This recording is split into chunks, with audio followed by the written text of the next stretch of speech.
స్లోగా, నెమ్మదిగా ఒకటే విశ్వసించాలి. మనం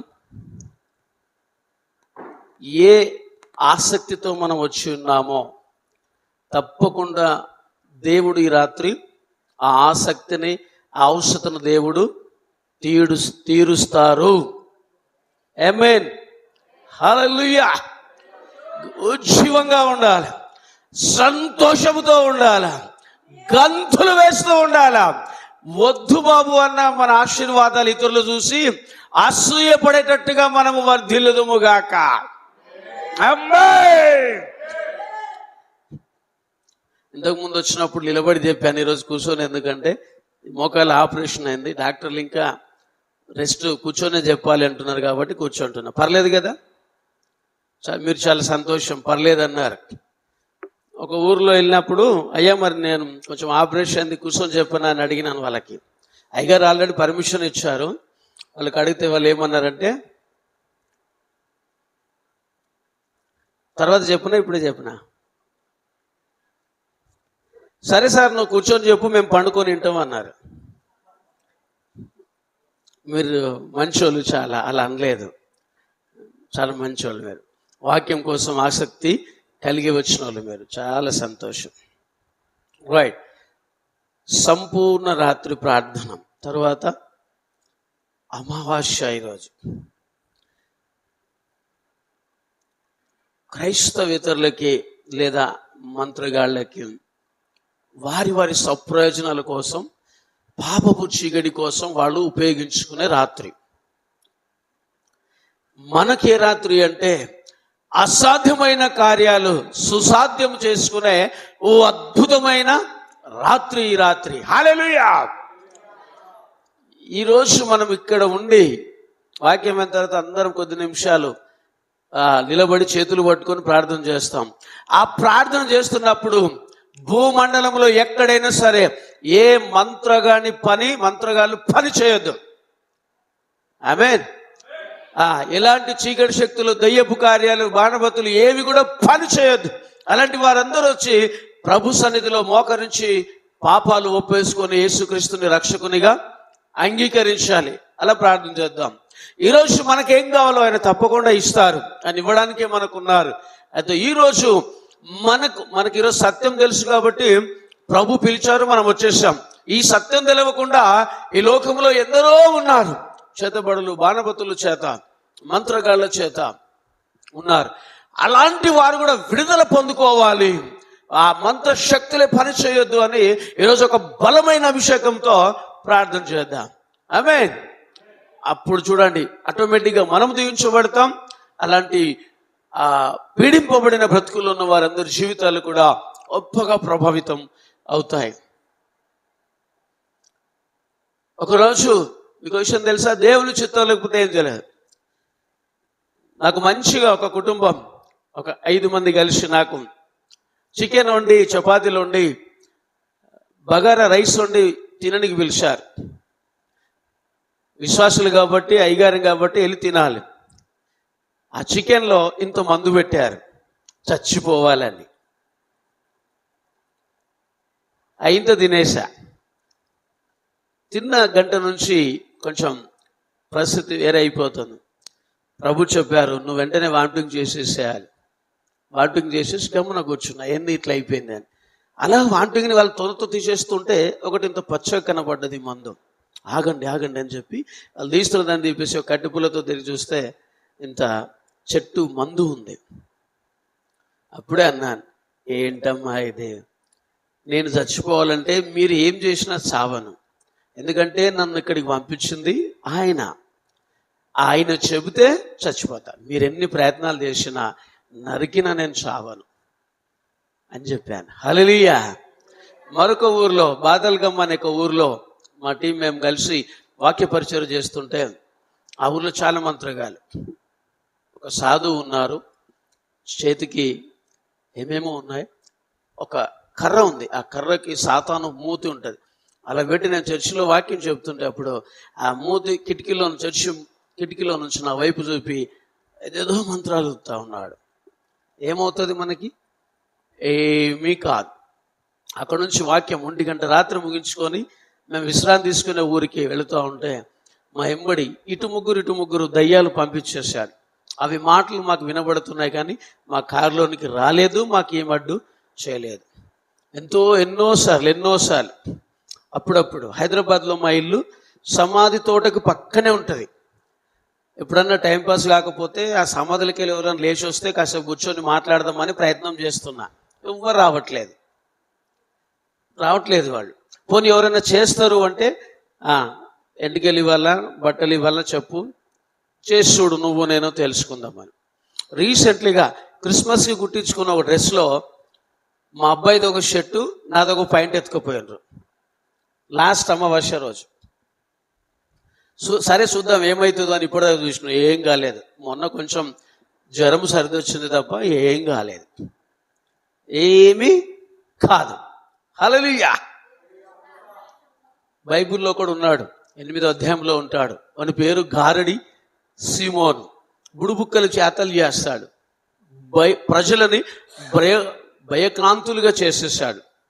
కానీ సర్వోన్నతుడైన దేవుని దాసుడు ఆ స్థలానికి వెళ్ళినప్పుడు వాని ఆటలన్నీ కూడా కట్టివేయబడ్డాయి. హల్లెలూయా. తప్పకుండా దేవుడు అలాంటి కుయుక్తులను, శక్తులను అన్ని కూడా తొలగించేస్తాడు. ఈ రాత్రి తప్పకుండా మనం, మన కుటుంబాలు దీవించబడుదుముగాక. హల్లెలూయా. చిన్న ప్రార్థన చేసుకుని మన వాక్యంలో సాగిపోదాం. స్తోత్రం స్తోత్రం స్తోత్రం స్తోత్రం స్తోత్రం. మహోన్నతుడా, మహాగణుడా, కృపాసత్య సంపుడమైన మా తండ్రి, నిరంతరము స్తోత్రార్హుడా, శాలిన దైవమా, మీకే స్థుతులు స్తోత్రాలు వందనాలు.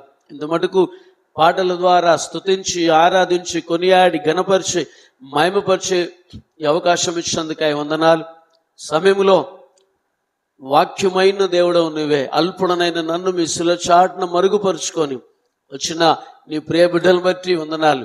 ఒక్కొక్కరు ఏ అవసరం వచ్చున్నారో ప్రభు అయిన యేసు క్రీస్తు నామములో ప్రతి అవసరం తీర్చబడునుగాక.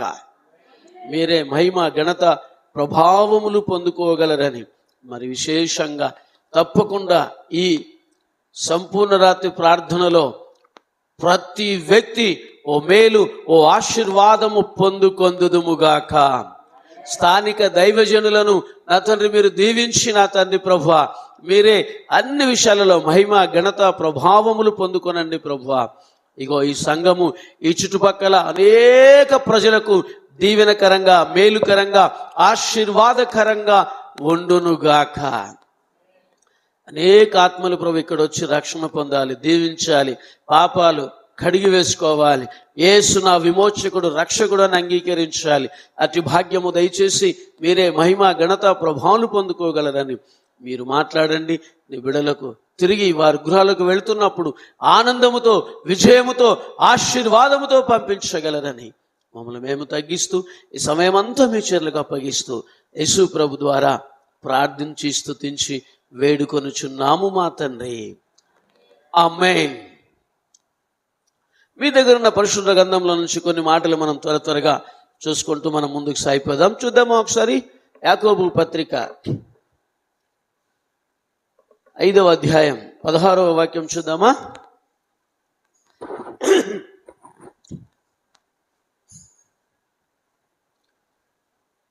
యాకోబు పత్రిక 5వ అధ్యాయం 16వ వచనం.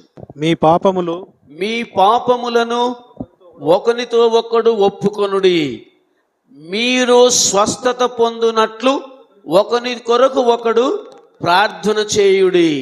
నీతిమంతుని విజ్ఞాపన మనపూర్వకమైనదై బహుబలము గలదై ఉండును. హల్లెలూయా. ఈరోజు ఏ ప్రార్థన మనము చేస్తున్నామో ఆ ప్రార్థన దేవుడు దీవిస్తాను అంటున్నాడు. కాబట్టి ఒకరి నిమిత్తమై ఒకరము మనం ఎప్పుడైతే ప్రార్థన చేస్తామో, నీతిమంతుని ప్రార్థన అంట బలము కలగది, ఏ కొండలనైనా కదిలింపజేసేది, శక్తితో, అభిషేకముతో నింపేది, పాపాన్ని పారదోలేది, అభిషేకాన్ని తీసుకొని వచ్చేది. ఆ బలమైన ప్రార్థనలో ఈరోజు మనం అందరం ఏకీభవించి ప్రార్థించినప్పుడు ఎన్ని సమస్యలు, రోగాలు, బాధలు, కన్నీరు, వేదన ఉన్నా అవన్నీ రాత్రితో తొలగిపోవునుగాక. ఆమేన్. హుషారుగా ఉండాలి. మందిరం వచ్చినప్పుడు అలసటగా పోయినట్టుగా ఏదో నేనే భారతదేశాన్ని, నా తెలంగాణని మోస్తున్నట్టుగా ఉండకూడదు. అన్ని పక్కన పడేసేయాలి. బలంగా సంతోషంగా ఉన్నట్లయితే చూడండి, దుష్టుడు కానీ ఏ శాపం పాపం కానీ మనల్ని ముట్టాలంటే వాడు భయపడాలి. పరిశుద్ధాత్మలో ఎప్పుడు ఆనందిస్తూ మనం ముందుముగాక. మీకు ఇంకో అభయం ఇస్తున్నాను. కీర్తనల గ్రంథం చూద్దాం.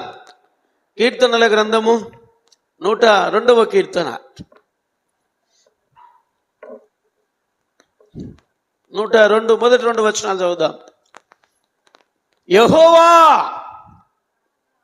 నా ప్రార్థన ఆలకింపుము, నా మొర్ర నీ యొద్దకు చేరనిమ్ము. నా కష్ట దినమున నాకు విముఖుడవై ఉండకుము, నాకు చెవి యొగ్గుము. నేను మొరలిడి త్వరపడి ఆ మొరలిన నాడు త్వరపడి నాకు ఉత్తరమేమో. భక్తుడు చక్కటి ప్రార్థన చేస్తున్నాడు. నీ వైపు తిరిగినప్పుడు, నీ సన్నిధికి వచ్చినప్పుడు, నేను ప్రార్థిస్తున్నప్పుడు తప్పకుండా నా ప్రార్థనకు నువ్వు జవాబు ఇవ్వు అని అడుగుతున్నాడు భక్తుడు. మనం కూడా ఈరోజు అందుకే నిద్ర అంటే ఇష్టం లేని వాళ్ళు ఎవ్వరూ ఉండరు కదండి. ఒకటి తిండి, ఒకటి నిద్ర చాలా ఇష్టం. అందుకే ఆ ఇష్టమైన నిద్రని పక్కన పెట్టేసుకొని వచ్చామంటే తప్పకుండా మన మొర దేవుడు వింటారు. హల్లెలూయా. ఇలాంటి ప్రార్థన రోజే ఒకరోజు మా బెల్లపూర్లో పెళ్ళి 7 సంవత్సరాలైనా సరే సంతానము కలగకపోతే ప్రార్థించినప్పుడు సంతానము కలిగింది. రోగాలు, శాపాలు, బాధలు, బనైతలు అన్నీ కూడా తొలగిపోయాయి. హల్లెలూయా. దేవునికి మహిమ కలుగునుగాక. హల్లెలూయా. ఇంకొక మాట చూసి మిమ్మల్ని ఇంకా బలపరచాలని కోరుకుంటున్నాను. వాక్యంలో గెలవే ముందే అపోస్తలుడైన పౌలు ఎఫెసీ సంఘానికి రాసిన పత్రిక 3వ అధ్యాయం చివరి 2 వచనాలు 20-21 వచనం. మనలో కార్యసాధకమైన తన శక్తి చొప్పున మనము అడుగు వాటన్నిటికంటేను ఊహించు వాటన్నిటికంటేను అత్యధికముగా చేయు శక్తి గల దేవునికి క్రీస్తు యేసు మూలముగా సంఘములలో తరతరములు సదాకాలము మహిమ కలుగునుగాక. ఈరోజు ఏమైతే అడుగుతున్నామో అది మాత్రమే కాదంట, అంతకు మించి సహాయము చేస్తాను అని ప్రభు చెప్తున్నారు. కాబట్టి ఏది మీరు గుర్తుపెట్టుకోవాలి, లేదంటే పెన్నుంటే రాసేసి పెట్టుకోండి. ఈ అంశాలు ఉన్నాయి, నా కుటుంబంలో ఈ సమస్య ఉంది, ఈ ప్రార్థన ఉంది, ఈ రోగం ఉంది, ఇగో ఎన్నో రోజుల నుంచి వేదనతో నేను బాధపడుతున్నాను. రాసి పెట్టేసుకుందాం. ఈరోజు బాగా త్వరగా దేవుడు దాన్ని తొలగించేసి ఓ మహోన్నతమైన కృపలో మనల్ని తనకు ప్రియమైన బిడ్డలుగా, సాక్షులుగా వారు చేసుకోబోతున్నారు. హల్లెలూయా. అంత గొప్ప దేవుడు. అందుకని ఈరోజు మనం ఏం చేస్తున్నామంటే, అన్నగారు మన పత్రికలో మెయిన్ వాక్యం ఏం పెట్టారు చూడండి. మత్తయి శుభవార్త 24వ అధ్యాయం 26వ అధ్యాయంలో 41వ వచనం మంచి మాట.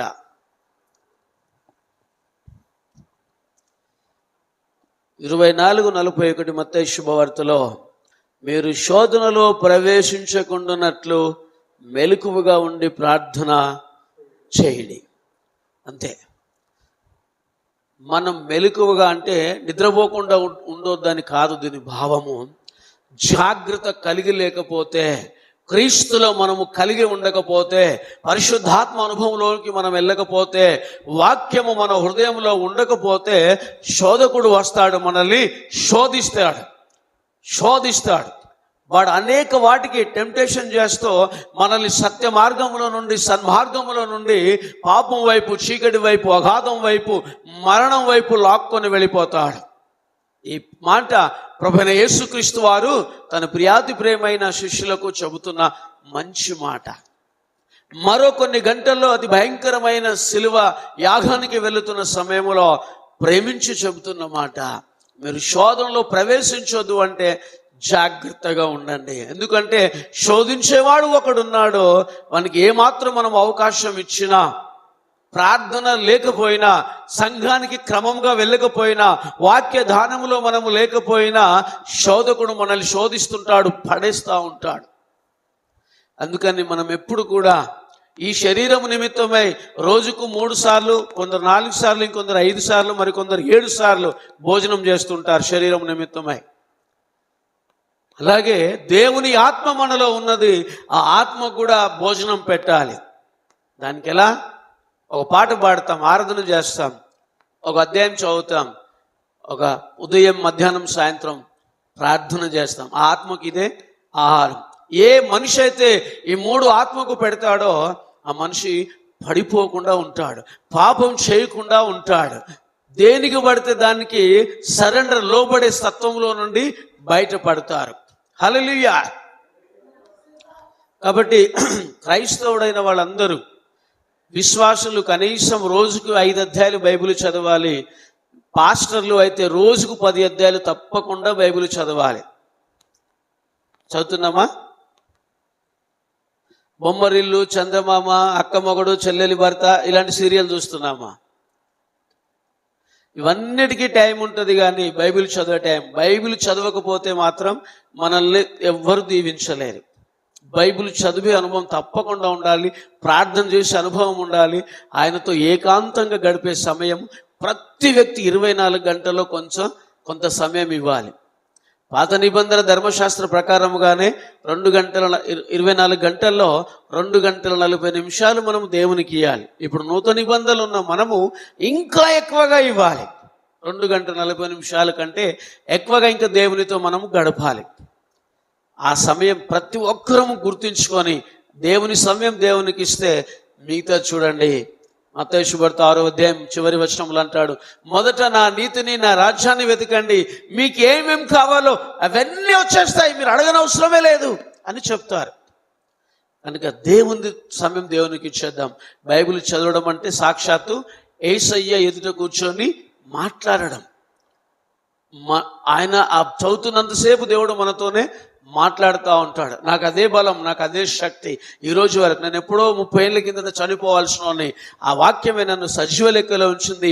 అనేక చోట్ల, తెలంగాణ, ఆంధ్రప్రదేశ్లో అనేక చోట్ల తనకు సాక్షిగా నిలబెట్టుకుంటుంది. కాబట్టి అంతగా బైబిల్ ఇష్టపడి చదివితే దేవుడు మాట్లాడుతూనే ఉంటారు. దేవునికి మహిమ కలుగును గాక. హల్లెలూయా. కొన్ని విషయాలే నేను త్వరగా చెప్పేసి నేను ముగించుకోవడానికి ఇష్టపడుతున్నాను. మీరెంత జాగ్రత్తగా వింటారో, బైబిల్ చదువుతారో ఆ విధంగా ముందుకెళ్ళిపోదాం. మెలకువగా ఉండాలి, జాగ్రత్తగా ఉండాలి, లేకపోతే ప్రమాదము జరిగిపోతుంది. ఒకసారి చూడండి, మెలకువగా ఉండడం విషయంలో మనకు ఒక మంచి మాట గుర్తొస్తుంది. చూడండి, మత్తయి శుభవార్త 25వ అధ్యాయంలో మనం చూస్తాం కదా.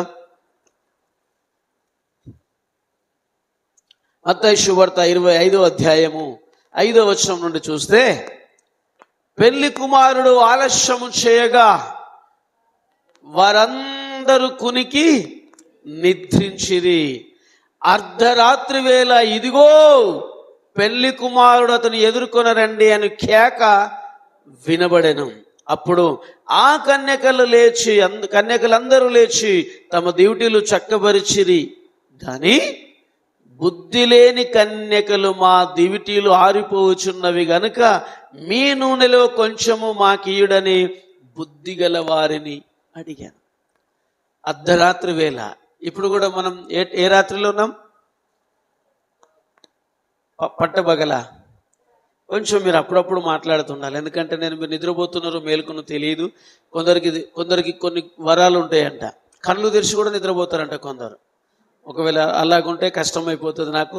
మీరు కళ్ళ దగ్గర చూస్తే వీళ్ళు ఇంటనే ఉన్నారని నేను చెప్తూనే పోతుంటా. అట్లా కాకుండా జాగ్రత్తగా చూసుకుందాం. హల్లెలూయా. అప్పుడప్పుడు చేతులు కాళ్ళు ఆడిద్దాం, చప్పట్లు కొడదాం, అట్లా ముందుకు సాగిపోదాం. పెళ్లి కుమారుడు ఎప్పుడు వచ్చిందంట? కాస్త ఆలస్యం చేసి మిడ్-నైట్ వచ్చేస్తే బుద్ధి లేని కన్యకల దగ్గర ఏమైపోయింది? ఇప్పుడు మనము బుద్ధి గల వారము గనుక మన దగ్గర ఆయిల్ ఎప్పుడు కూడా తక్కువ కాదు. ఆయిల్ మీనింగ్ ప్రార్థన, పరిశుద్ధత, బైబుల్ రీడింగ్, ఆరాధన. ఇలాగా అప్పుడప్పుడు మనిషి అయిన వారు అంటే మనం బాగా ఆరోగ్యంగా ఉండాలంటే వారానికి ఒక రోజు ఉపవాసం ఉండాలి, పస్తు ఉండాలి. అలాగే నెలకొక రోజు మెలకువగా ఉండాలి. మన శరీరం కూడా మన కంట్రోల్లో ఉంటుంది, మనం దాని కంట్రోల్లోకి పోము. కొందరు అంటుంటారు 9 అయితే చాలు, అబ్బా నేను ఉండలేను అంటారు.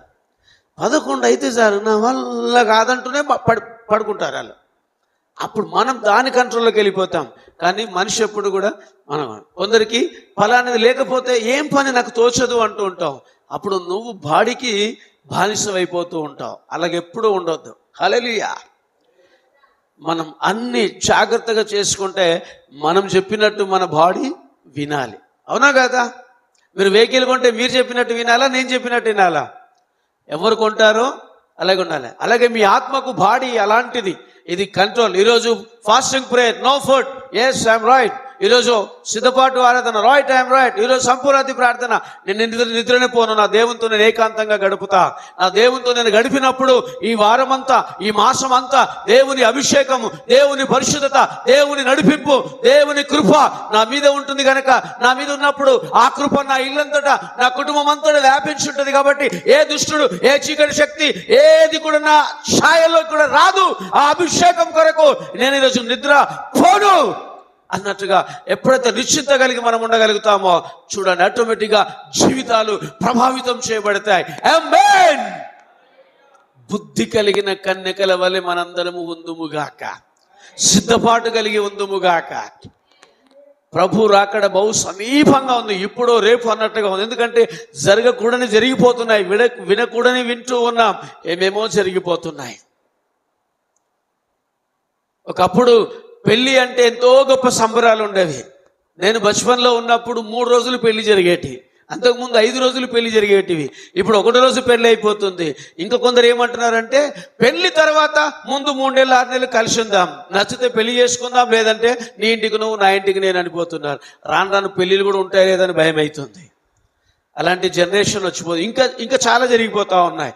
కాబట్టి మనము బుద్ధి లేని వారి వలె కాక, లోకంలోని ఉన్న అన్ని ఆచారాల వ్యవహారంలోకి మనం వెళ్లకుండా సరైన విధంలో బుద్ధి కలిగిన వారి వలె ఎప్పుడు సిద్ధపరుస్తూ మనం ముందుకు సాగుదుముగాక. హల్లెలూయా. పెళ్లి కుమారుడు వచ్చినప్పుడు ఆ బుద్ధి కలిగిన వారేమో పెళ్లి కుమారుడితో ఇంట్లోకి వెళ్ళారు, బుద్ధి లేని వారు వెనక్కి వెళ్ళిపోయారు. కాబట్టి ఎప్పుడు పెళ్లి కుమారుడు అనగా ప్రభుని యేసుక్రీస్తు వారు వస్తారో, ఏ టైం అన్నా రాని, ఇప్పుడే రాని, ఎస్ ప్రభు నేను రెడీ, నేను మీకోసం ఎదురు చూస్తున్నాను అన్నట్టుగా మనం ఉండాలి. నీ పిలుపు కోసమే వెయిటింగ్ ప్రభు. ఈ లోకంలో ఏది నాకు అవసరం లేదు, దేంతో నాకు సంబంధం లేదు, నీ పిలుపు కోసమే I'm waiting just for you అని చెప్పి ఆ స్థితిలో మనం ఉండగలిగితే దేనికి మనం భయపడం, ఏది మనల్ని ఎంత హాని కూడా చెయ్యజాలదు. హల్లెలూయా. దావీదు అంటాడు, చూడండి ఒకసారి 119వ కీర్తనలో దావీదు అంటాడు, 119వ కీర్తన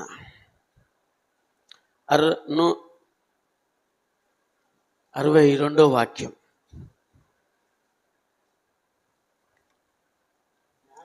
న్యాయమైన నీ విధులను బట్టి నీకు కృతజ్ఞతాస్తుతులు చెల్లించుటకు అర్ధరాత్రి వేళ నేను మేల్కొనువాడను. ఆయన ఏది చేసినా న్యాయమే చేస్తాడు. మన జీవితాలు అసలు చూడండి, మనం అడగక మునుపే, తల్లి గర్భములో పిండముగా రూపు నిర్మింపబడక మునుపే మన స్థితి, మన గతిని ఎరిగి మన గురించి తన కుమారుణ్ణే లోకానికి పంపించి మన పాపశాపాలు తన మీద వేసి మనల్ని తండ్రి అబ్బాని మొరపెట్టుకునే స్థానములో మనల్ని నిలబెట్టి కుమారుని మరణం ద్వారా మరణించి సమాధి చేయబడి తిరిగి లేచినట్టు గొప్ప భాగ్యము ఆయన ఇచ్చాడు. కనుక ఏది జరిగినా ఆయనను స్తుతిస్తూ ఆరాధిస్తూ గణపరుస్తూ ఉన్నప్పుడు దినదినము మనము అభివృద్ధిలోనికి, ఆశీర్వాదంలోనికి వెళతాం. కనుక ఈయన కీర్తనకాడు అంటున్నాడు, నువ్వు చేసిన ప్రతి మేలును బట్టి నిద్ర, అందరికీ ఇష్టం నిద్ర, బట్ నాకైతే నేను స్తుతిస్తాను, గణపరుస్తాను, కృతజ్ఞతాస్తుతులు చెల్లిస్తూ ఉంటాను అనేసి వారు చెప్తున్నారు. దేవునికి మహిమ కలుగునుగాక. రోజు మా ఊరికి ఇదే శనివారము, ఆ రోజు అమావాస్య వచ్చింది. మా బ్రదర్స్ మేమందరం కలిసి వెల్లపూర్ వెళ్తుంటే ఒక 2-3 విలేజ్ల ముందు రాత్రి మాకు ఇదే టైం అయింది, ఇంకా కొంచెం ముందు 9 ఆ ప్రాంతంలో ఒక నలుగురు బావి పక్కన కూర్చొని బట్టలని విప్పేసి ఉన్నారు, పెట్టుకొని చుట్టూ కూర్చొని ఏమో చేస్తున్నారు. నేను అన్నాను, సంథింగ్ అక్కడ ఏదో చేస్తున్నారు, పదండి పోదామంటే మాలో ఒకడు భయంకరమైన భయస్థుడు ఉన్నాడు. అంటే చాలు, ఏమో అయింది అంటాడు అంతే. పిల్లి అడ్డం వచ్చింది అనుకో, ఇక అంతే పని అంటాడు. పాపం అది నోరు లేని జంతువు, అది అడ్డం వస్తే ఏమొస్తుంది? మీకు కూడా ఉన్నాయి ఎలాంటి అలవాట్లు? అన్నావా అనుకోండి, తుమ్మినవా అంటారు. ఏమైనా తప్ప ఉన్నా ఇలాంటి అవి. తర్వాత శుభకార్యాలకు వెళుతుంటే ఎవరైనా భర్త లేని స్త్రీ ఎదురు వస్తే అయిపోయింది ఈరోజు పని అంటారు. నేనైతే వాళ్ళనే ఎదురు రమ్మంట. హల్లెలూయా. మీరేమంటారు? ఏదైనా మంచి పని చేస్తే ఆ సిస్టర్తోనే పని చేపిస్తా ప్రార్థన చేసేసి. హల్లెలూయా. పాపం నోరు లేని పిల్లాడ్డం వస్తే అదేం చేస్తుంది పాపం? ఇలాంటివి ఏం లేవు. కానీ మావాడు అట్లా ఉంటుండే, వాని ఒక్కని వల్ల మేము వెళ్ళలేకపోయాం. ముఖాముఖిగా కూర్చోవాలనిపిస్తుంది. మంత్రగాడు చేస్తే చేయి చూద్దాం, నా మీద ఏం చేస్తావు చెయ్యి. నాలో ఉన్నవాడు లోకంలో ఉన్నవానికంటే చిన్నోడా ఏమంటారేమో, అస్సలు వినబడతలేదు. వెళ్ళగా నుండి అయితే రాగలడు. నాలో ఉన్నవాడు లోకంలో ఉన్నవాడికంటే గొప్పవాడు అన్నప్పుడే వాడు ఎక్కడికో పారిపోతాడు. అది నమ్మితే చాలండి, ఎవ్వడేమి చేయలేడు మనల్ని. ఇక రోగాలు శాపాలు చించున్నాయంటావా? జ్వరం, క్లైమేట్ మారింది. గత 4 రోజుల నుంచి భయంకరమైన ఫీవర్ నాకే. నిన్నటి దాకా లేవలేని నడవలేని స్థితి, చలి, జ్వరం. బట్ మా ఇంట్లో చెప్పేశారు, అన్నకు చెప్పేసి నెక్స్ట్ వీక్ వస్తా అని చెప్పేసి అన్నారు. నేనన్నాను, మాట ఇచ్చాను కాబట్టి జ్వరం ఓడిపోతుందా నేను ఓడిపోతానా? చెప్పాలి. మీరు అంత తోతిరి చేస్తారు. మీరు జ్వరమా రా, నువ్వు వచ్చినావు అనుకో వాక్యంతో నీకు వాత పెడతా, వదిలిపోయినావు అనుకో బతికిపోతావు, మళ్ళీ ఎప్పుడన్నా రావచ్చేమో. లేకలా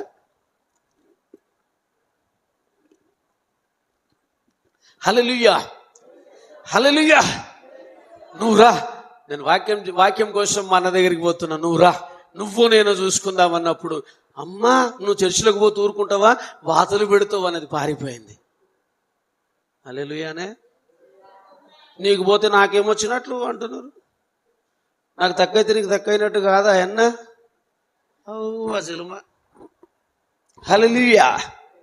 ప్లీజ్ మనం ఏం చేద్దామంటే ఈరోజు ఏ చీకటి శక్తులు, ఏ మంత్రగాలు ఎవరన్నా ఉంటే మీరు దగ్గర ఉంటే నన్ను తీసుకెళ్ళిపోండి, కూర్చోబెట్టాడే మాట్లాడితే ఏది ఏమన్నా ఇచ్చేస్తా. ఏమీ కాదు, అవేమీ లేనేలేవు.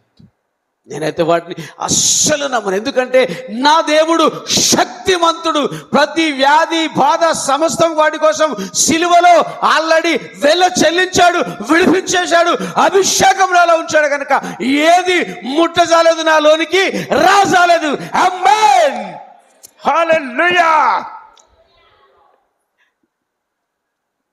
మీరు గుర్తు చేసుకోండి, ఈరోజు ఏం కావాలో. ఒకవేళ పిల్లలు కావాలా, తప్పకుండా ఈరోజు ఫిబ్రవరి 27 మరలా ఫిబ్రవరి 27 ప్రతి బిడ్డకు సంతానము కలుగునుగాక. శాంతి సమాధానము లేదా, కుటుంబంలో నెమ్మది లేదా, అసమాధానముతో ఉన్నామా? తప్పకుండా ఈరోజు మీరు వెళ్ళకిన్న ముందే దేవుని అభిషేకము సన్నిధి మీ ఇంట్లోకి వచ్చి తీరుతుంది.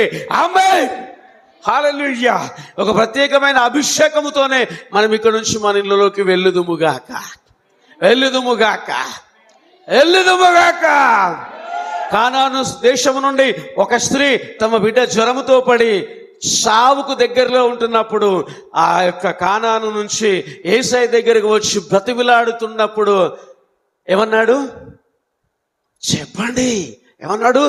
కుక్క పిల్లల చెప్పండి తీసి మనిషి పిల్లలకు వేయట సమంజసమా అంటే, అవునయ్యా, పిల్లల రొట్టె ముక్కలు తీసి కుక్క పిల్లలకు వేయట సమంజసమా అన్నప్పుడు, నిజమే ప్రభు. ఆ స్త్రీ అంటది, అన్యురాలు ఆమె, ప్రభు నమ్ముకున్న స్త్రీ అంటది, నిజమే ప్రభు.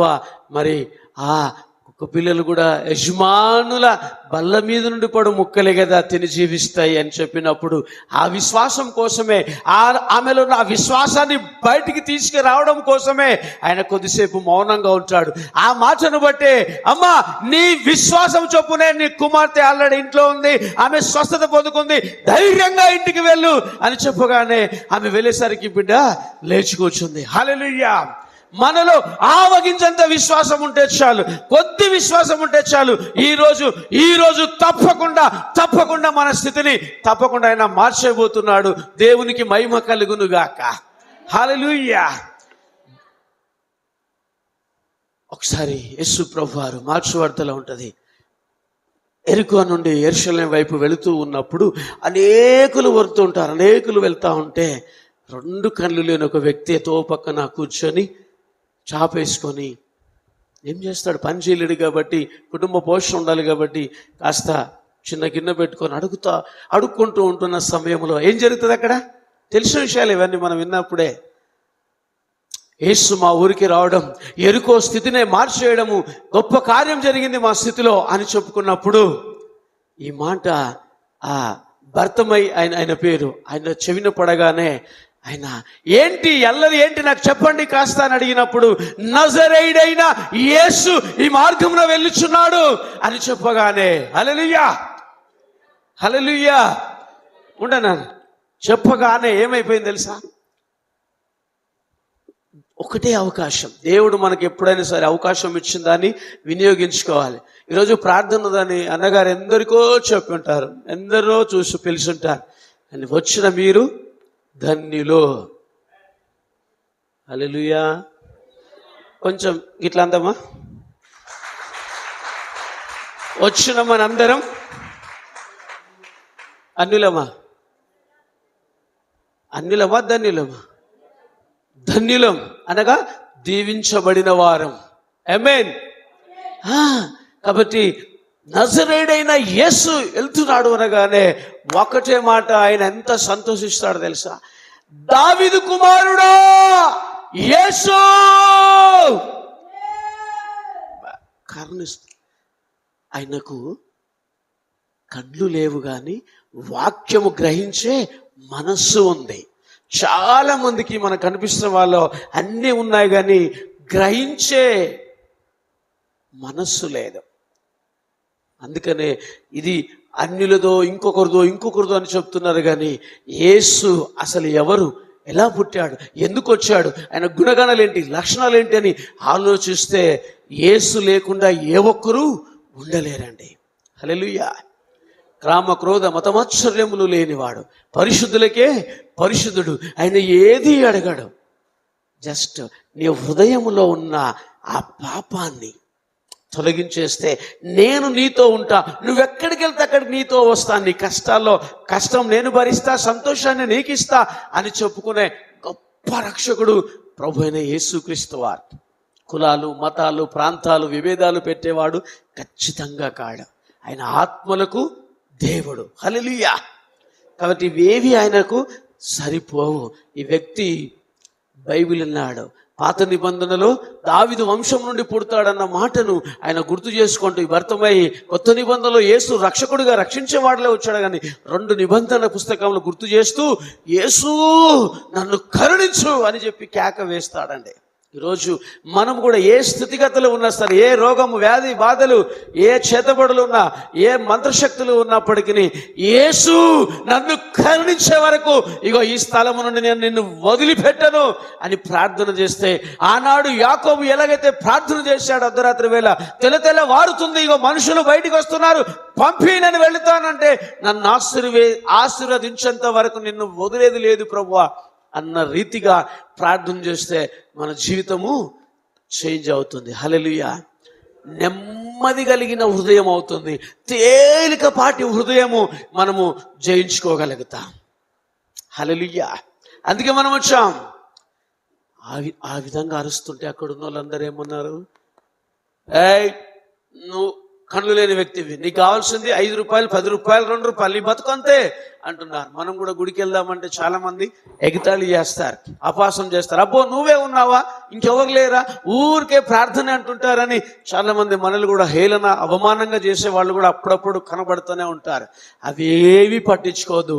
మన గురి, మన నడక, ఉద్దేశం అంతా కూడా దేవుని వైపే, యేసు వైపే ఉంచినప్పుడు, ఆయన మరలా కేక వేసినప్పుడు ఎలాంటి కార్యం జరుగుతుందంటే, యేసుకు వినబడేటట్లుగా రెండవసారి అరిచినప్పుడు, ఆయన చెవున వినబడినప్పుడు ఆయన ఆగి ఆయనను తీసుకొని రండి అని చెప్తాడు.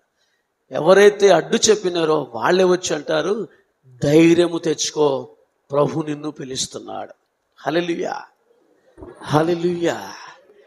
అంతవరకు ఊరుకుండు అన్న నోరే ప్రభువుకి మన స్వరం వినబడితే ధైర్యం తెచ్చుకో, ప్రభు నిన్ను పిలుస్తున్నాడు అని చెప్పగానే గుడ్డి అయినా అంతకుముందు ఎప్పుడు ప్రభుని దర్శించుకున్నవాడు కాదు. ఎప్పుడైతే పిలుస్తాడో ఆ పిలుపు వచ్చిందనగానే తను పరుచుకున్న చేతిలో ఉన్న అగ్గినే విసిరి పాడేసి, హల్లెలూయా, విశ్వాసం అంటే ఆయనలో ఉండాలి, అలాగా ఉండాలి. విశ్వాసం అంటే పడేసి యేసు దగ్గరికి వెళ్ళిపోతాడు. ఏం కావాలి, నేనేం చేయాలనుకుంటున్నావు నువ్వు అంటే, నాకు ఏమొద్దు, నిన్ను చూసే భాగ్యమి, ఈ కన్నుల ద్వారా నిన్ను చూస్తే చాలు నా బ్రతుకు అని చెప్తాడండి. హల్లెలూయా. అలాగా నీ విశ్వాసం నిన్ను స్వస్థపరచును పో అనగానే వెంటనే ఆయనకు చూపు వచ్చేసింది. దేవునికి స్తోత్రం. మంచి మాట చెప్పినప్పుడు స్తోత్రం, ఆమేన్, హల్లెలూయా అనాలి. కొట్టొచ్చు కూడా, చేతుల్లో వేయగలే, మెల్లె కొట్టండి, ఇంకొంచెం మెల్లగా, ఇంకొంచెం.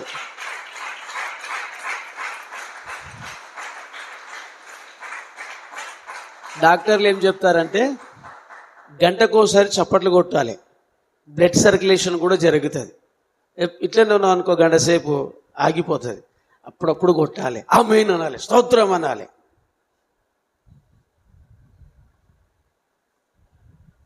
గంట సేపు ఇంతే, నవ్వుతే నవ్వడు, చెబితే ఏడవడు. ఇలా కూర్చోకూడదు మందిరానికి వస్తే. హల్లెలూయా. మనకు ఉన్నాయి కదా, అర్థం చేసుకొని ముందుకు సాగుదుముగాక. రైట్, చూడండి. ఒక రోజు ఏమైంది, రాజుల 2వ గ్రంథం, రాజుల 2వ గ్రంథం 4వ అధ్యాయం 23వ వాక్యం చదవండి. మీరే చదవాలి అమ్మ, చదవండి.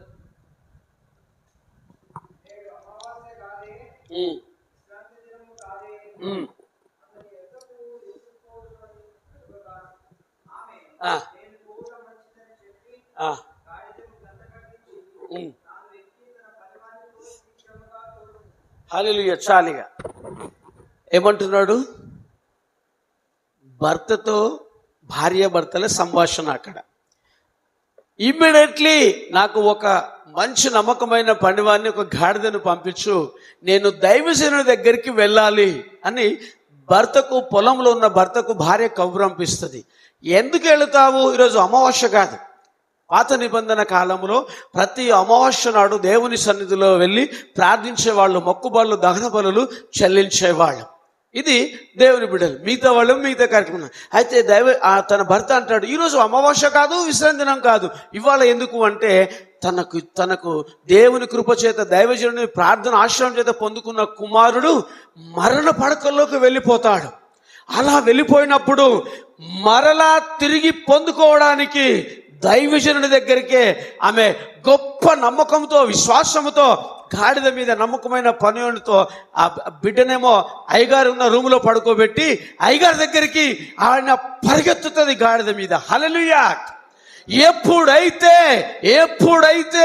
నమ్మకంతో పరిగెత్తుతుందో, ఆయన దూరం నుండే, కొండ మీద నుండి చూసి తన దగ్గర ఉన్న గేహాసిని, అమ్మగారు వస్తున్నారు, ఏ పని ఉందో, ఏ వస్తుందో వెళ్ళి తీర్చిపో, కనబడిపో, సహాయం చేయిపో అంటే ఆమె అంటది, నువ్వు కాదు, దైవజనుడి దగ్గరికే వెళతానని వెళ్ళి, నేను కొడుకుని అడగలేదు, నువ్వే ఇచ్చావు, ఈరోజు మరణ స్థితిలో ఉన్నాడు అనగానే ఆయన వచ్చేసి ఆయన మంచం మీద పడుకోబెట్టి ప్రార్థన చేసి తన చేతుల్లో చేతులు పెట్టి ప్రార్థన చేసినప్పుడు బిడ్డ 3 సార్లు తుమ్మి సజీవంగా లేచి నిలబడతాడు. హల్లెలూయా, హల్లెలూయా. దైవజనుడి ప్రార్థన మరణపు అడుగుల్లో నుంచి తిరిగి సజీవంగా నిలబెట్టింది ఆనాడు. ఈరోజు కూడా మన అయ్యగారు ఉన్నారు, పెద్దలు కరుణాకర్ అయ్య గారు, ప్రార్థించినప్పుడు తప్పకుండా ప్రతి కుటుంబము కట్టబడుతుంది, ప్రతి వ్యాధి తొలగిపోతుంది, మన జీవితాల్లో గొప్ప వెలుగు వస్తుంది. అందుకే నేనేమంటానంటే, నాకు స్వస్థత ఇచ్చినా ఇవ్వకపోయినా పర్లేదు, కానీ ముందు నా పాపాలు క్షమించబడాలి. నాకు కావాల్సింది శరీర స్వస్థత కాదు, ఆత్మకు స్వస్థత నాకు ఎప్పుడైతే ఇస్తావో శరీరంలో ఆటోమేటిక్గా స్వస్థత జరిగిపోతుంది. నా తప్పిదములు, నా పాపములు, నా అపరాధములు క్షమించబడినప్పుడే ఆటోమేటిక్గా నాకు స్వస్థత వస్తుంది. దేవుని కృప నుంచి నేను ఎప్పుడు కూడా పడిపోను, త్రొచ్చిల్లి పోను అని. హల్లెలూయా. అందుకనే ప్రభు ఎక్కడ చెప్పినా కూడా నీ తప్పిదములు, నీ పాపములు క్షమించబడ్డాయి అని మొదట చెప్తాడు. అది కావాలి. మనము ఈ లోకంలో ఉంటున్నాం, నేత్రాశ, శరీరాశ, జీవపు డంబము కలిగి ఏదో విధంగా సాతానికి చోటు ఇస్తూనే ఉంటాం. కాబట్టి దానిలో నుంచి నన్ను మొదట విడిపించు ప్రభువా అని మనం ప్రార్థన చేస్తే ఆ ప్రార్థన తనకు ఇష్టమైనదిగా ఉంటుంది. దాంట్లో నుండి విడిపిస్తాడు. ఆల్రెడీ శరీరంలో ఏ రుగ్మతలు ఉన్నా అవన్నీ తీసేయడానికి మన మధ్యలో ఆయన నిశ్చయముగా ఇప్పుడు ఉన్నారు. ఆమేన్, హల్లెలూయా, హల్లెలూయా. ఎంత మంచివాడు, ఎంత మంచి దేవుడు అండి మన దేవుడు, ఎంత మంచి దేవుడు అండి. అందుకనే ఆయన అంటే ఎప్పుడు కూడా మనము నిర్లక్ష్యం చేయొద్దు. మన సంఘంలో ఏ ఆరాధన ఉన్నా, ప్రార్థన ఉన్నదంటే అసలు ఏదైనా సరే పక్కన పెట్టేసి ముందు ఉండాలి. మొదటి స్థానం మనం దేవునికి ఇస్తే అన్నిట్లో మొదటి స్థానంలో దేవుడు మనల్ని నిలబెడతాడు. అలాగా ఉందుముగాక. హల్లెలూయా. మీరు ఇంకా డల్గా మాట్లాడితే కొంచెం కష్టం అవుతుంది. ఇంకా కొంత బలంగా మనం ముందుకు సాగుదాం. దేవునికి మహిమ కలుగునుగాక, దేవునికి మహిమ కలుగునుగాక. రైట్, కొంచెం చూద్దాం, ఇంకాస్త మనం ముందుకు వెళ్ళిపోయి చూద్దాం రండి.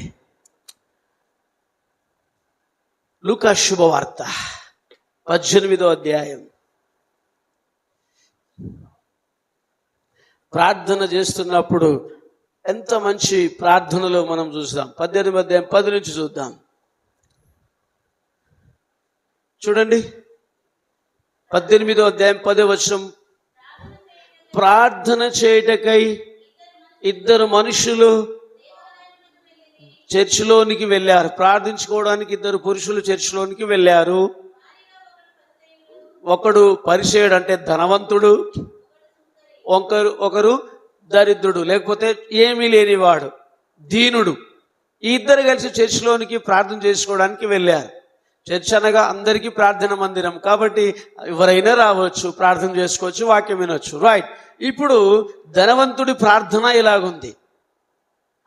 పరిసయ్యుడు నిలువబడి, దేవా, నేను చోరులనైనను, అన్యాయస్తులను, వ్యభిచారులనైనను, ఇతర మనుషుల వలెనైనను, చివరికి ఈ సుంకరి వలెనైనను ఉండనందుకు నీకు కృతజ్ఞతాస్తుతులు చెల్లించుచున్నాను. అదొకటే చెప్తూ కాక వారానికి 2 మారులు ఉపవాసము చేయుచు నా సంపాదన అంతటిలో 10వ వంతు చెల్లించుచున్నానని తనలో తాను ప్రార్థించుకొనెను. దేవునికి సర్వ సృష్టికర్తన దేవుడు. ఆయనకు 10వ భాగాలు నువ్వు ఇచ్చేది దేనికోసం? ఎంత తగ్గింపు, దీనత్వం లేకుండా గర్వంగా తనని తాను హెచ్చించుకుంటున్నాడు. చాలా మందికి అదే ఉంటుంది. నేను నేను నేను అంటుంటావు. నేను అంటే నువ్వు దేవుని నుంచి వేరైపోయి మాట్లాడుతున్నట్టు, కాబట్టి దానికి ఆశీర్వాద వచనం ఉండదు. నేను అని ఎప్పుడు మా నోట రావదు. ఐఎమ్ నథింగ్, నేను ఏమి లేని వాడు. ఇంకా చూడండి, 2వ వ్యక్తి, ఆయన 2 వచనాల్లో మాట్లాడితే 1వ వచనంలో మాట్లాడతాడు 2వ వ్యక్తి. అయితే సుంకరి దూరముగా నిలుచుండి ఆకాశం వైపు కన్నులెత్తుటకైనను ధైర్యము చాలక రొమ్ము కొట్టుకొనుచు, దేవా, పాపినైన నన్ను కరుణించుమని. That's all. ఇంకేమీ లేదాడ. తనను తాను తగ్గించిన వాడు హెచ్చించబడును, హెచ్చించిన వాడు తగ్గించబడునన్న మాట మనకు తెలుసు. మన ప్రార్థనలో ఎప్పుడు కూడా నేను జీరో కావాలి. మనం ప్రార్థిస్తున్న మనము నేను ఎంతటి వాడనయ్యా. దావీదే అంటాడు, ఎక్కడో పశువుల తొట్టిలో గొర్రెలు కాచుకునే నన్ను తీసుకొచ్చి సింహాసనం ఇచ్చి రాజుగా నిలబెట్టి రాజు భార్యనే ఇచ్చి రాజు కూతురునే ఇచ్చి ఇంత గొప్ప ఆశీర్వాదం నన్ను నిలబెట్టుకున్నావు. నేను ఎంతటి వాడను, నా వంశము నన్ను ఏ పాటి వాడను అని తనను తానే తగ్గించుకుంటూ ఉంటాడు. చాలా మందిలో హెచ్చింపు వచ్చేస్తుంది. హెచ్చింపు ప్రార్థనకి ఆశీర్వాదము ఉండదు. హల్లెలూయా. అంటే మనం అడుగుతున్నాం, అడిగే దాంట్లో ఆయనకు ఇష్టమైనదిగా ఉండాలి. చాలా సంవత్సరాలు గర్భఫలం లేకుండా హన్నా ఉన్నది. కానీ ఒకానొక దినము నాడు కన్నీటి ఉపవాస ప్రార్థనతో ఇంట్లో ఉంది మందిరానికి వచ్చేసి మూలుగుతూ, అంటే చెప్పసాక్యం కాని మూలుగులతో ప్రార్థన చేస్తూ ఉంటున్నప్పుడు దైవజనుడు ఏలీ కూడా గుర్తించలేని మూలుగులతో ప్రార్థిస్తున్నప్పుడు తానే ఒక మాట అనేస్తాడు, ఏం మత్తురాలువై ప్రార్థిస్తున్నావా అన్నప్పుడు, నా యజమానుడా, నా ఏలినవాడా, అలాగనవద్దు అని చెప్పి నేను మనో దుఃఖంతో వ్యాఖ్యలపడుచు ప్రార్థన చేస్తున్నాను అని చెప్పినప్పుడు, అలా నువ్వు నిజంగా అలాగే చేస్తే నెక్స్ట్ ఇయర్ నీ ఒడిలో కొడుకే ఉంటాడు పో అని చెప్పినప్పుడు సంతోషంగా ఇంటికి వెళుతుంది. నెక్స్ట్ ఇయర్లో సొలొమోను అనే గొప్ప భక్తుడే తన గర్భాన పుడతాడు. హల్లెలూయా. మన ప్రార్థన ఒకవేళ ఆ సేవకునితో మాటిస్తుంది, ఒకవేళ నా కొడుకు పుడితే నేను ఉంచుకొని ఇంకా నా కొడుకు నీ సేవకే అప్పచెప్పేస్తున్నాను. పాలు విడిచిన వెంటనే తిరిగి సేవకే తన కొడుకుని అప్పచెప్పేస్తుంది. ఊరు వాడ గొప్ప విందు చేయించి సేవకునిగా అప్పచెప్పేస్తుంది సమూయేలుని హన్నా గారు. మనం అడిగిన దాని వల్ల మనం తృప్తి చెందాలి. ఆ తృప్తి ద్వారా దేవునికి మహిమ కలగాలి. అట్లా అడిగినప్పుడు ఏదైనా ఆయన ఇవ్వడానికి ప్రభు సిద్ధంగా ఉన్నాడు. దేవునికి స్తోత్రం. ఏం అడుగుదాం? ఏ కార్యాలైనా సరే, స్వస్థతలు, శరీర బలహీనతలు జస్ట్ అవి వెళ్ళిపోతాయి. చూస్తే చాలు వెళ్ళిపోతాయి, పట్టుకుంటే చాలు వెళ్ళిపోతాయి. ఆ రోగాల గురించి మనము కాదు. నేను ఇంకా నీలో సంపూర్ణంలోనికి రావాలి. నా ద్వారా నా కుటుంబం, నా బంధువులు, నా తోబుట్టువులు, నా రక్త సంబంధువులు, నా గ్రామమే రక్షింపబడాలి ప్రభువా. అందుకోసం ఈరోజు నేను నీకు ఇష్టమైన నిద్రను పక్కన పెట్టేసుకొని నీ సన్నిధిలోనికి వచ్చాను. ఎక్కడైతే మంత్రశక్తులు, చీకటి శక్తులు, దయ్యపు కార్యాలలో ఉన్నారో ఆ నోర్లు మూయబడాలి ప్రభువా. నీ అభిషేకం వాళ్ళ మీదకి రావాలి. ఎక్కడైతే వ్యతిరేకంగా ఉన్నారో అలాంటి వారందరూ వచ్చి నీ మందిరంలో సాగిలపడి తప్పులు ఒప్పేసుకొని వారి జీవితాలు, వాళ్ళ బ్రతుకులను కట్టుకోవాలి ప్రభువా అని ప్రార్థన చేద్దాం. హల్లెలూయా. ఏది చేద్దాం? ఎవడు వాగులపో నేను బాగుంటే చాలని ప్రార్థన చేద్దామా? లేకపోతే ప్రభు కృప నాకు తోడై ఉన్నది, నా వల్ల నా ఇల్లు మొదట, నా ఊరు, నా అన్నదమ్ములు, నా తోబుడు, నా రక్త సంబంధులు, నా గ్రామము రక్షణలోనికి రావాలి అని ప్రార్థన చేసినప్పుడు ఆటోమేటిక్గా మనం అడగకన్నా ముందే మనకి ఏం కావాలైనా ఇచ్చేస్తాం. ఎందుకంటే ఇప్పుడు మనం ఎవరం తెలుసా? వెలివేయబడిన అన్యస్థితిలో కాదు, మనల్ని రక్తమిచ్చి ఆయన కొన్నాడు. తన ప్రియ బిడ్డలుగా మనల్ని చేసుకున్నారు. హల్లెలూయా. ఏ తండ్రి అయినా కొడుకుకి, కూతురికి ఏదైనా అడిగితే లేదు అంటారండి? తల్లిదండ్రులు ఉపాసం ఉన్నాయన్న బిడ్డలకు పెడతారు. ఈ లోకానుసారమైన తల్లిదండ్రులు ఎంత చేస్తున్నప్పుడు సృష్టికర్త అయిన పరమ తండ్రి మనకి ఇవ్వకుండా మానుతాడా? ఏది కూడా మానడు, తప్పకుండా ఇస్తారు. మా ఇంట్లోనే నేను ఒక్కరిని, నాకు 4 చెల్లెళ్ళు. నా తర్వాత నా చెల్లెలకి వివాహమైన తర్వాత 13 సంవత్సరాలు సంతానం కలగలేదు. ఎలాగుంటుంది చెప్పండి? సంతోషంగా ఉంటారు వాళ్ళు. కొందరు అన్నారు, ఫలానా చోటుకి వెళ్ళు, జస్ట్ 5 తాయితలు కట్టుకుంటే చాలు అన్నారు. నేను ఎలాగుంటానో నా చెల్లెళ్ళందరూ కూడా అలాగే ఉంటారు. ఎక్కడికి పోము, ఇస్తే ఆయన ఇవ్వాలి, ఇవ్వకపోతే ఇవ్వకపోని. నేను కూడా చెప్పాను, ఎటు వెళ్ళొద్దు. ఇంకో ఆయన దగ్గరికి వెళితే ఒక నిమ్మకాయ కాదు, సోరకాయ, ఆందెమ్మకాయ, దాన్ని మంత్రం చేసి ఇస్తాడు. అది 7 రోజులు నీ పక్కలో ఉండాలి, అది ఎండిపోతుంది, నీ కడుపులో కాయ పుడుతుంది అన్నాడు. 7 రోజులు చెట్టుకు లేకపోతే ఏడబెట్టిన అది ఎండిపోదాయవా? నన్ను వింతగా చూస్తున్నా. నేను అడుగుతున్నా, మీకు చెట్టుకు ఉన్నది మంచిగా ఉంటుందా? తీసుకొచ్చి పక్కన పడేస్తే ఎండిపోదా?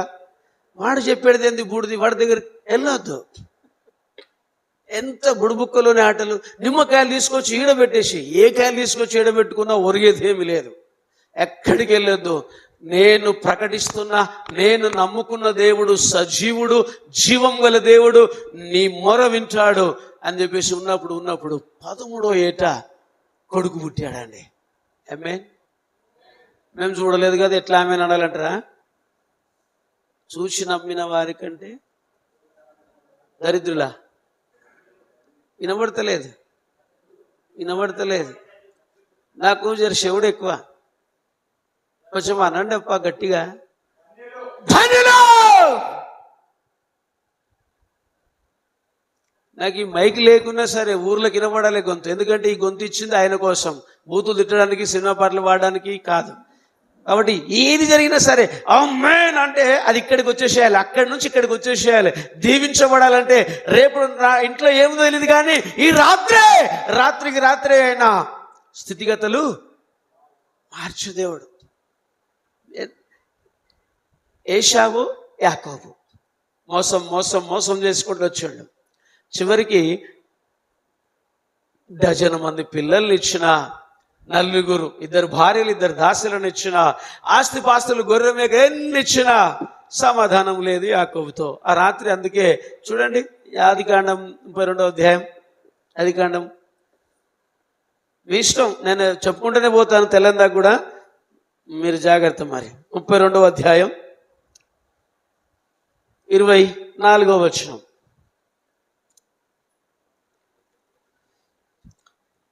యాకోబు వారిని తీసుకొని ఆ ఏరు దాటించి తనకు కలిగినంతయు పంపివేశాను. యాకోబు ఒక్కడు మిగిలిపోయెను. ఒక నరుడు తెల్లవారు వరకు అతనితో పెనుగులాడాను. తాను అతని గెలవకుండుట చూచి తొడగూటి మీద అతనిని కొట్టెను. అప్పుడు అతడు ఆయనతో పెనుగులాడుట వలన యాకోబు తొడగూడు వసిలేను. ఆయన తెల్లవారుచున్నది గనక నన్ను పోనిమ్మనగా అతడు, నీవు నన్ను ఆశీర్వదించితేనే గాని నిన్ను పోనీయను అనెను. ఆయన, నీ పేరేమని అడగగా అతడు యాకోబని చెప్పెను. అప్పుడు ఆయన, నీవు దేవునితోనూ మనుషులతోనూ పోరాడి గెలిచితివి గనక ఇక మీదట నీ పేరు ఇశ్రాయేలే గాని యాకోబు కాదు. హల్లెలూయా. ఆ అనుభవంలోనికి ఈరోజు మనం రావాలి. దీవిస్తే తప్ప నీ సన్నిధి విడవను, నేను ఇంటికి పోను.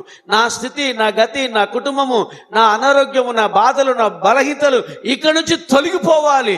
నాకు ఈ బంధకముల నుంచి విముక్తి, విడుదలిచ్చేవాడవు కేవలము నీవే ప్రభు అని గోజాడినట్లయితే, ఆయన దీవించి పంపిస్తే ఏమైంది తెలుసండి? ఏశావు మనం చూస్తే 33వ అధ్యాయంలో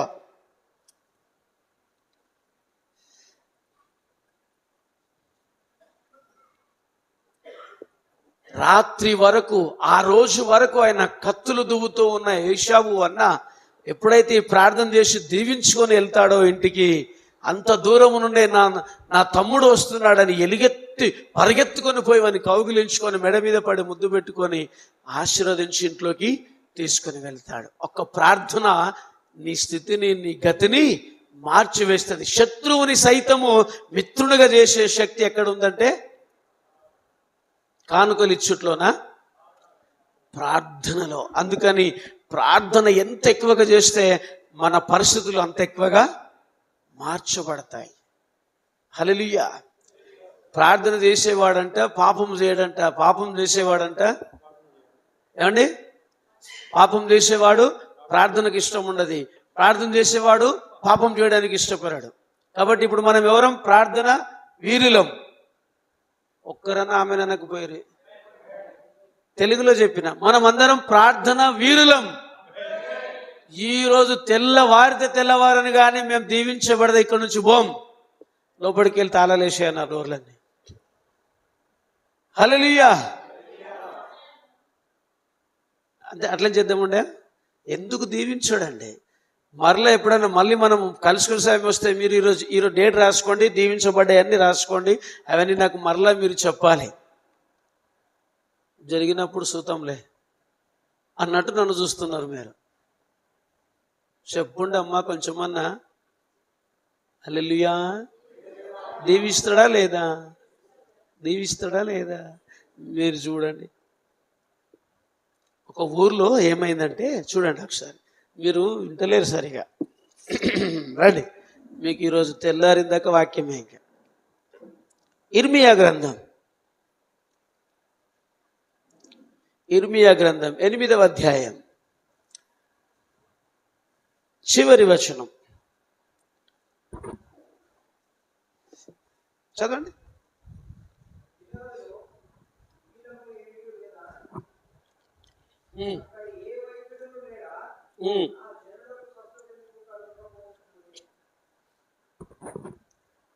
గిలాదులో గుగ్గిలము ఏమీ లేదా, అక్కడ ఏ వైద్యుడును లేడా, నా జనులకు స్వస్థత ఎందుకు కలగకపోవచ్చున్నది అని విలపిస్తున్నారు ప్రవక్త.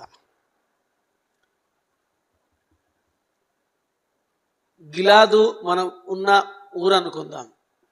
గుగ్గిలము అనగా స్వస్థపరిచే ఔషధం. ఇప్పుడు మన ప్రార్థనే స్వస్థపరిచే ఔషధం. హల్లెలూయా. దైవజనుడు లేడా, వైద్యుడు లేడా అంటున్నాడు. ఇప్పుడు ఇక్కడ వైద్యుడు ఉన్నాడా లేడా? లేడు. ఏమో, నేను నమ్మను. నేను నమ్మనంటే మేము నమ్ముతున్నాం అనాలి, కానీ మీరు ఎట్లంటే లేడు అని నేను అంటున్నా.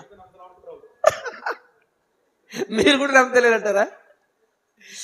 అక్కడ అడుగుతున్నాడు, ఇక్కడ వైద్యుడే లేడా అంటే ఇక్కడ వైద్యుడు ఉన్నాడు. లేడా? చూడండి, కనిపిస్తుందా? ఎక్కడ?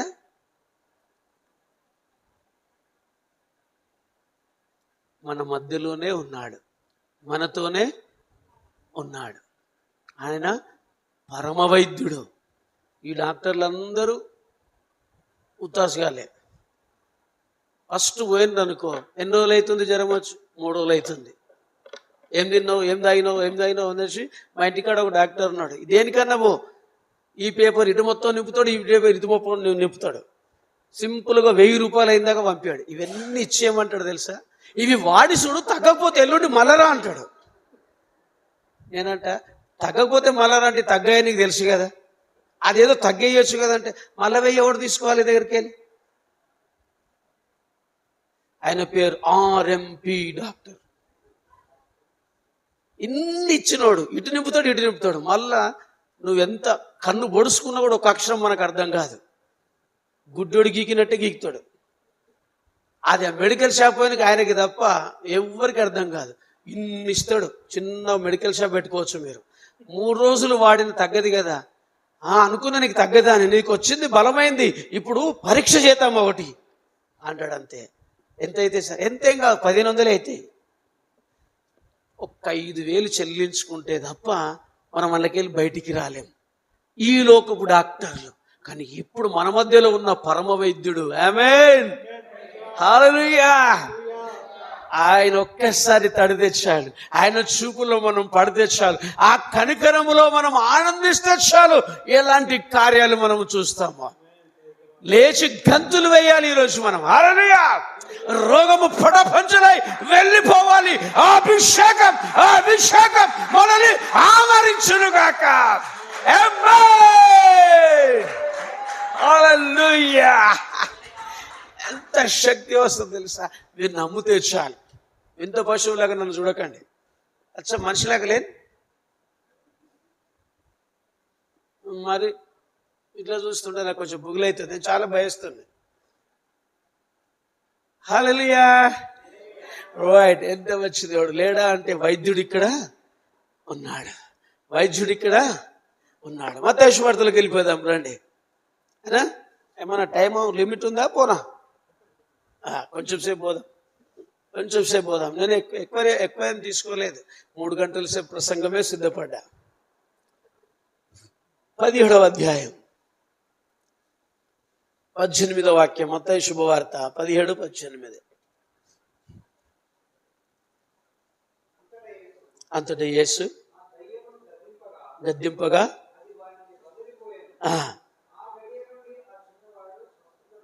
అదండి,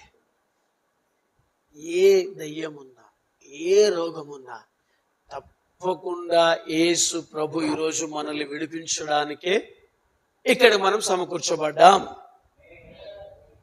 అందుకనే అన్నగారు ఈరోజు ప్రత్యేకమైన దినముగా ఎంతో బిజీగా ఉన్నా వారు కష్టపడ్డారు, అక్కగారు కష్టపడ్డారు, మనందరినీ ఆహ్వానించారు.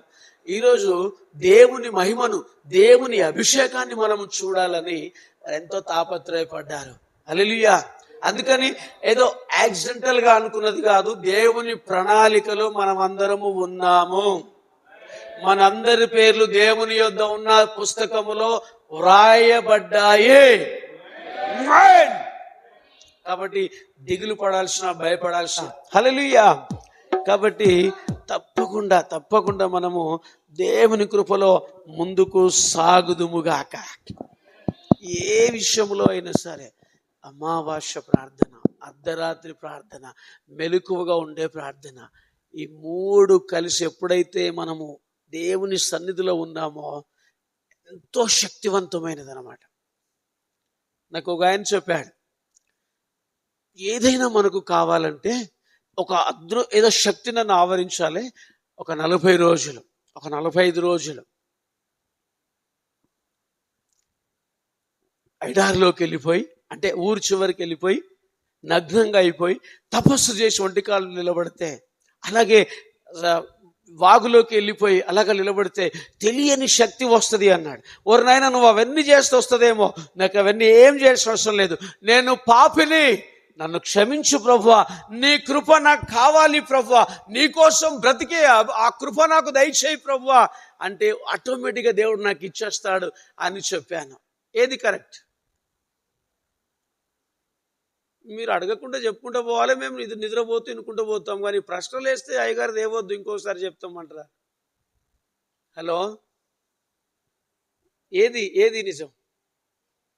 ఈ మంత్రగాలంటే అట్లా చేస్తారంట. ఒంటి కాలం మీద పోయి తపస్సు చేస్తే ఇలాంటి దినాలు ఏమేమో వస్తాయంట. నేను ఒంటి కాలొద్దు, 2 కాలొద్దు, 4 కాలొద్దు, నా దేవుని దగ్గర వచ్చి నన్ను క్షమించు, నీ కృపలను దీవించు అన్నప్పుడు తప్పకుండా ఆయన కార్యాలు చేస్తాడు. మార్క్ 16:16 ఏముంటుంది చూడకుండా చెప్పండి. మార్క్ సువార్త 16:16 అండి. రక్షింపబడును, నమ్మని వానికేమో గంగలో పారవేయబడును. నెక్స్ట్, నమ్మిన వాని వలన ఈ సూచక్రియలు ఏవవి? మరణకరమైనది ఏది తాగినా ఏవి కాదు. ఇంకా దయ్యాలను ఎలగొట్టేస్తారు. తర్వాత చచ్చిపోయిన వాళ్ళను లేపుతారు. మెడలో టై కట్టుకున్నట్లు పాములను.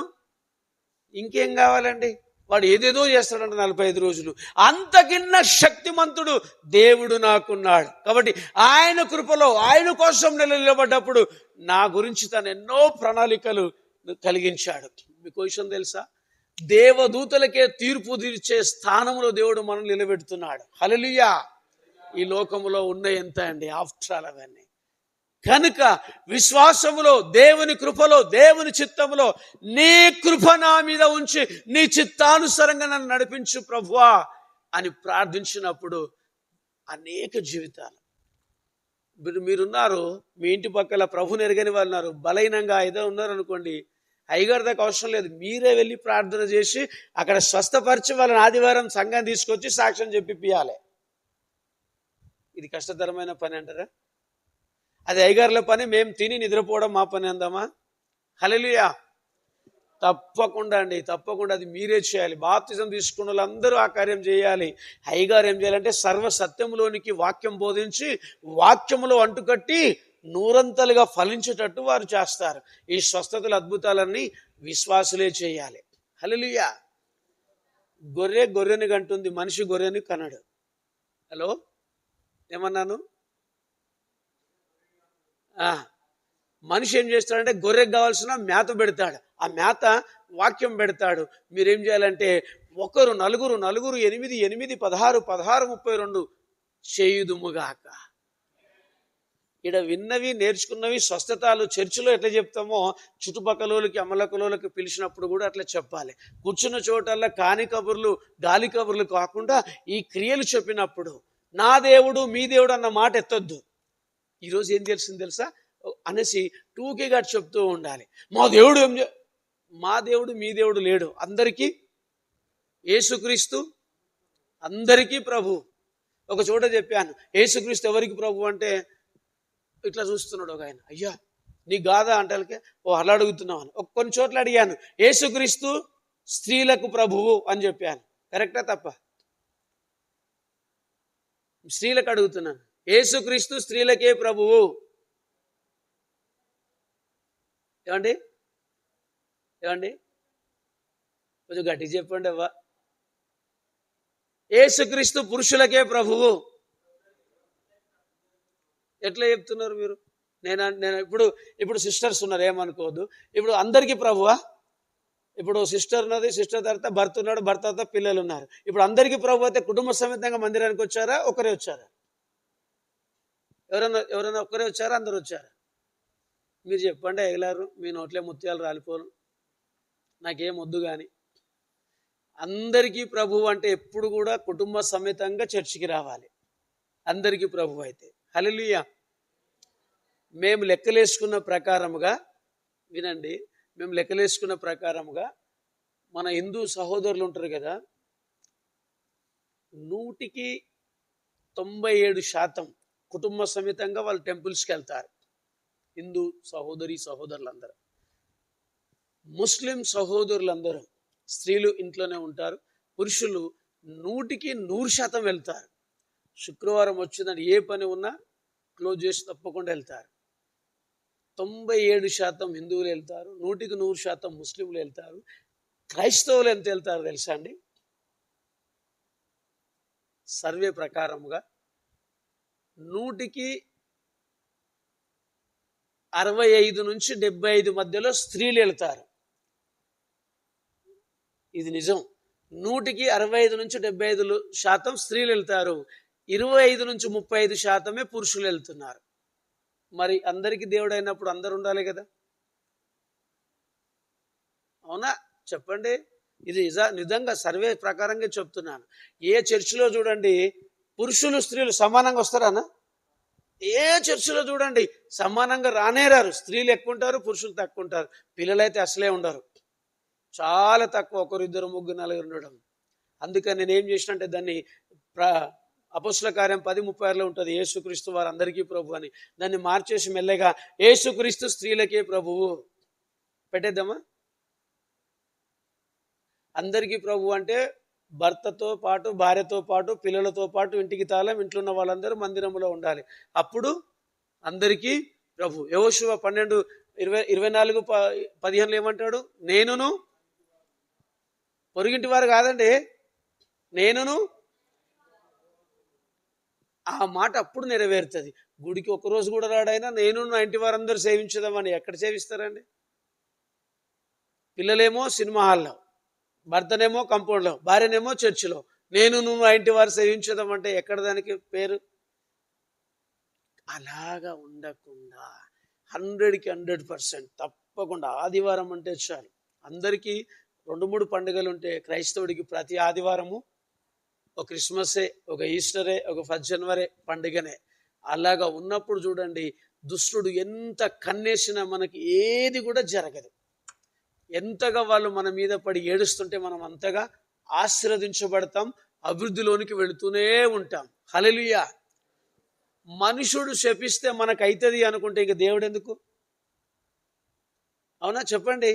ఆయన శపిస్తున్నాడు, అదేంటది నిమ్మకాయలకు మంత్రిచ్చి పసుపు కుంకుమలు వేసి ఇంటి మీద వేసిండు, నన్ను వేసుకోమను, ఆయన చేతిలో నొయ్యాలి, ఆ నిమ్మకాయలే అయిపోవాలి, నాకేం కాదు. అక్కడక్కడ రోడ్ల మీద కొబ్బరికాయలు, నల్లకోళ్ళు పెడతారు కదా, నేను నా కారు దాని మీదకి వెళ్ళే పోనిచ్చి చూద్దాం ఎవడొస్తాడో అంటే ఎవడు రాడు, పలికిపోయిన అన్నీ ఉంటాయి. ఏమో వస్తాడో అన్నాడు, ఎవడొస్తలేడు అని చూపిస్తా. ఇంకా చెలెడుతుంటాడు. ఇంకా నేను స్టార్టింగ్లో అయితే ప్రభు నమ్ముకున్నతో అట్లా వేసిన కొబ్బరికాయలను పలగొట్టుకొని కొంచెం తినిపోతుంటాడు. అన్నీ ఏమీ కాలేదు. అయితే అదన్నా మనకేమవుతుంది? ఇంట్లో ఉన్నవాడు ఆ పట్టుదలతో మనం ఉంటే చూడండి ఎలాంటి కార్యాలైనా మనము చూస్తాం. హల్లెలూయా. ఈరోజు దేవుడు తప్పకుండా మనలను, మన స్థితిగతులను మార్చివేయునుగాక. అలాగా మనం గొప్పగా మనము ముందుకు సాగుదుముగాక. హల్లెలూయా. యోహాను పేతురు ఇద్దరు 3 గంటలకి ప్రార్థనకి వెళ్ళిపోతున్నారు. ఇంచుమించుగా 40 సంవత్సరాల పైన ఉన్న వ్యక్తి ఆ చర్చి దగ్గర అడుక్కోవడానికి వస్తున్నాడు.